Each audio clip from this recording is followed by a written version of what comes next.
Hi everyone, in this quick tutorial I will show you how to create butterfly layers hairstyle with using PhotoDirector.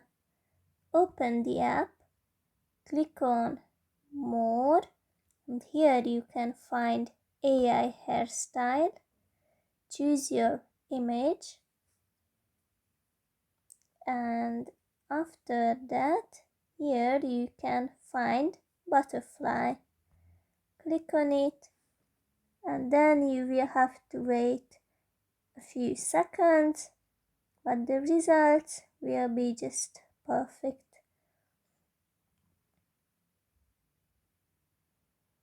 Be patient until the masterpiece is done.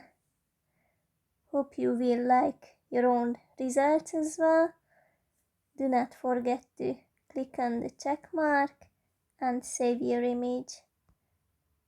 Thank you for your kind attention.